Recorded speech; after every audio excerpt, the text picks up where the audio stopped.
Assalamualaikum warahmatullahi wabarakatuh. Sifat-sifat yang dapat membinasakan atau mencelakakan, tempatnya itu adalah dalam hati atau kolbu. Menurut pakar tasawuf, penyakit hati itu mencakup syahwat, marah, kikir, sombong, ujub, riya, dengki, buruk sangka, lalai, dan lain sebagainya.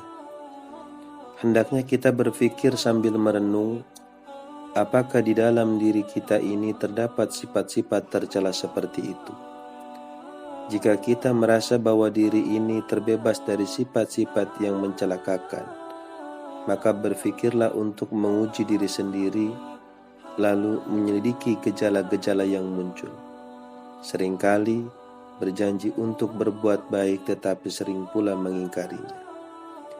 Jika seandainya selama ini kita merasa tawadu atau rendah hati, bisa diuji dengan membawa seikat kayu, kemudian kita bawa ke pasar, sebagaimana orang-orang salaf menguji dirinya dengan cara demikian.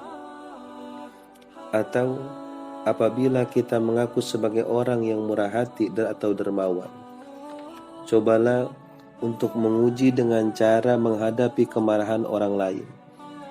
Bisakah kita menahan marah jika orang lain berulah yang bersifat menjengkelkan hati? Ini adalah cara yang bertafakur terhadap sifat-sifat yang kita sukai dan sifat-sifat yang kita benci. Berpikirlah tentang mengapa sifat-sifat demikian dianggap buruk.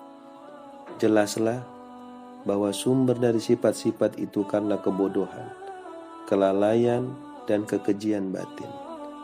Sebagaimana jika kita merasa ujub atau bangga terhadap diri sendiri karena amal kebaikan yang kita kerjakan, berkatalah kepada diri kita, sesungguhnya amal kebaikan itu kukerjakan dengan menggunakan badanku, anggota tubuhku, dengan kemampuanku dan kehendakku.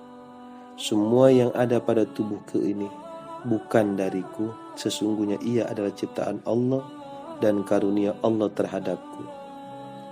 Allah lah yang menciptakan aku, dan Allah juga yang menggerakkan anggota tubuhku dengan kudratnya. Begitu pula kemampuan dan kehendak atas kekuasaannya. Mengapa aku mengagumi amal perbuatanku? Begitu pula jika di dalam diri ini ada sifat sombong, maka berfikirlah bahwa sesungguhnya kita telah melakukan kedunguan. Katakanlah di dalam saat diam kita, wahai diriku, mengapa kau memperlihatkan dirimu begitu besar dan mulia, sedangkan orang mulia di sisi Allah dapat diketahui kelak ketika mati. Banyak orang kafir meninggal dunia dalam keadaan mendekatkan diri kepada Allah sehingga dimaafkan kekafirannya. Tak sedikit orang muslim mati dalam keadaan celaka karena berubah iman ketika menjelang kematiannya. Ia menjadi su'ul khotimah. Dengan berpikir demikian, kita akan mengerti bahwa kesombongan adalah sifat yang mencelakakan. Kesombongan adalah kebodohan. Setelah menyadari hal itu, maka berpikirlah bagaimana cara mengobati dan menghilangkan sifat sombong itu. Untuk terapi dan penyembuhan sifat sombong, tak ada cara lain kecuali melatih diri untuk tawadu atau merasa rendah hati. Ketika kita merasa rakus terhadap makanan, maka berpikirlah bahwa hal itu merupakan syahwat makan yang pantas dimiliki oleh binatang.